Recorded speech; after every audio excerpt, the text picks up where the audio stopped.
What is good, NIO family? It's Rey-Jay back with another video, and in this one I'm going to be talking about the one and only NIO stock and what you should be looking after for the future. I'm also going to break down why NIO and the overall market did actually drop today in the very beginning of the day and throughout the majority of the day before getting an end of the day bounce and a push-up that helped the market close green for the most part. So I'm going to break down why that actually happened, what's going on with tomorrow, why NIO could bounce either tomorrow or on Friday and continue to push up, and what under the data and technicals are telling us for NIO and the overall markets. Now, before I break anything down about this, before I get into any more details, I do have to mention a couple of things before starting.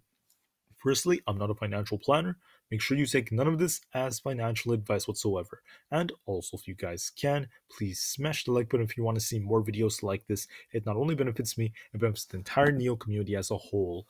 And the last things, if you guys can, please check out the Moomoo link down below and in the description. If you sign up for Moomoo, the link down below.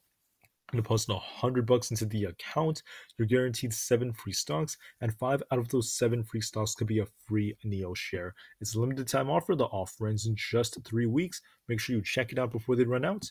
With that out of the way, let's get on with the video. So NIO was up 2.34% for the day, but overall NIO was actually not trading like super bullishly for the majority of the day. We were actually kind of down just as the overall market was, but NIO fought very hard and managed to actually hold above $9 for quite a bit of time.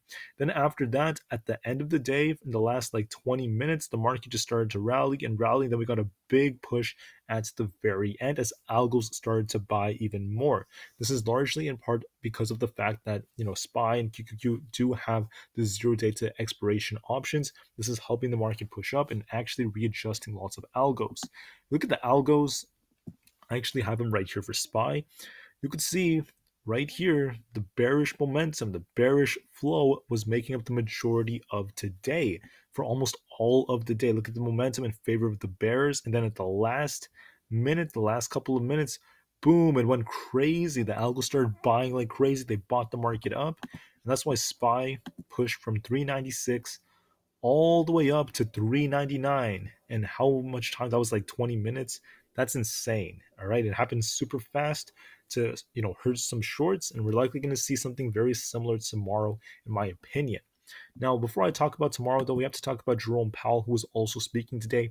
He didn't really say too much more than what he said yesterday, but he did speak in front of the House, and he reinforced the fact that the Fed is going to continue to tighten and 50 basis points is becoming more likely. He did mention the fact that the January data is not what they want it to be. It's not ideal. The jobs market is way too strong. We're also seeing way too many people shifting their spending, borrowing tons of money, and just continuing, to actually not stop the problem, basically. We're not seeing Americans saving at the same rates that Jerome Powell and the Fed probably want them to be, and they're continuing to spend with money they don't have. So a result of this is going to be higher inflation, and not just higher inflation, but also inflation becoming even more sticky than before. So that's why it's very important for the Fed to continue to tighten, to remain hawkish. And it was also noted by many economists that we can't even avoid a recession this time. And I actually find myself agreeing with this. I believe it's extremely likely. Yes, we're going to enter a recession if we're not even in one already, if you want to go that route. But the bottom line is there's a lot of work to be done by the Fed. The market is starting to price in a 50 basis point rate hike more than before.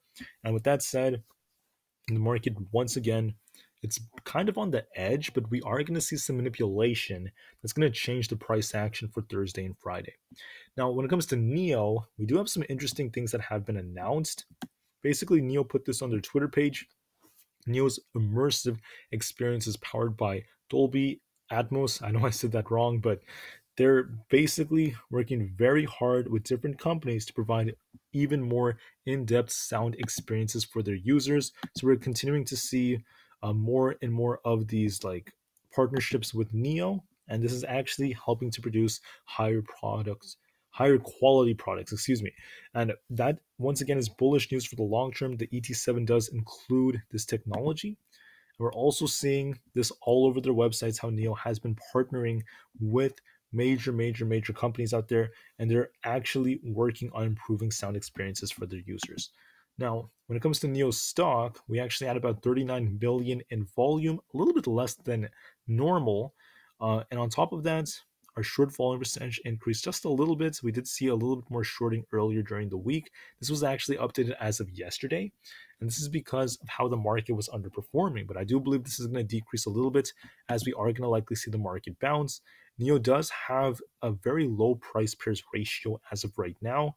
This could change a little bit because this is actually very low and NIO is very close to a key demand zone.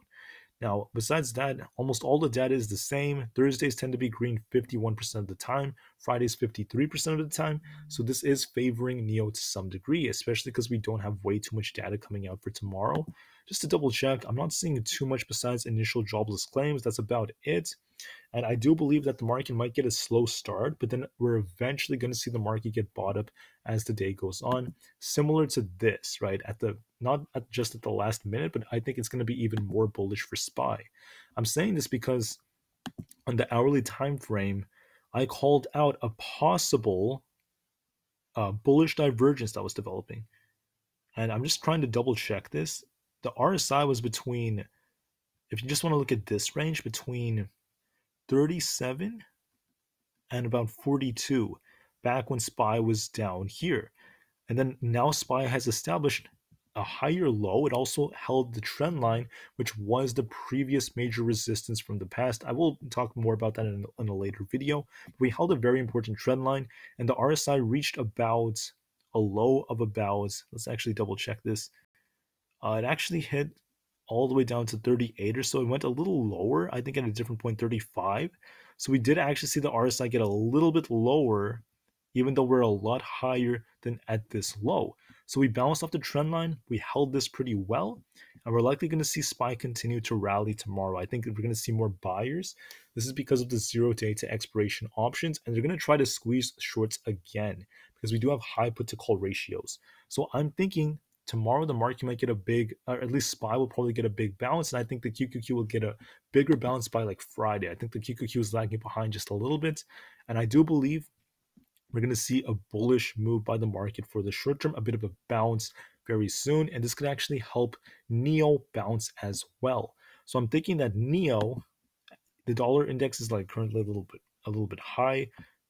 This thing is a little bit overextended, and I do believe this thing might actually retest 105 just a little bit, maybe trade a little sideways. The VIX is also a little bit down, which is kind of surprising because this thing was up for the majority of the day. It's likely going to continue to downtrend. It might actually get a retest of the very low 19s, if not get back to the 18s. We're also getting very close to a crossover on the PPO for the VIX, once again telling us that the market may have more bullish momentum to come. For NIO, what do I think is going to happen? Well, NIO has, I mean, you could argue that this is kind of looking like an inverse head and shoulders, not really counting too much on it, but we do have two gaps that are unfilled above. NIO came all the way down, and this is also looking like an inverse head and shoulders right about here. NIO bounced off 8.67. Now it's trying to hold 9 to 9.13. We closed above that. That's a good sign. Now NIO is going to likely try to go for this gap fill around 9.3. I think it might happen tomorrow. NIO might push for 9.3, maybe get very close to the mid 9s. Then NIO might continue to push up, and she could actually try to fill this gap up here. It is possible. Am I promising it? I mean, I don't know for sure if we're going to go that high like this week, but I do believe either by Friday or maybe by next week, NIO could try to get this gap fill. They might try to close this gap and get to the higher 9s if we do get a big rally in the triple Q. Once again, I showed you guys the bullish divergence on SPY. The market might bounce, and this could actually help NIO get to the mid $9 zone by tomorrow, maybe. If it doesn't happen tomorrow, if NIO just trades sideways, then hopefully by Friday, NIO fills the gap at least to get to the mid 9s, if not the high 9s to about 9.8 or so. All right. So if you're bullish, that's what we should be expecting. If you're bearish, though, even though I think it's unlikely NIO is going to turn bearish, $9 has support, 9 to 9.13 is major support, followed by 8.76.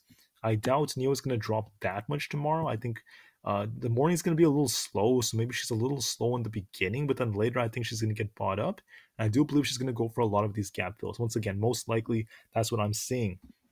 NIO getting to the mid nines, if not the high nines by Friday, if not by early next week before CPI. Thank you all so much for listening. Have an absolutely incredible rest of the day. Remain calm, cool, and collected, and I'll see you guys in the next one. NIO to the moon because the long-term future is still incredibly bright, and peace out.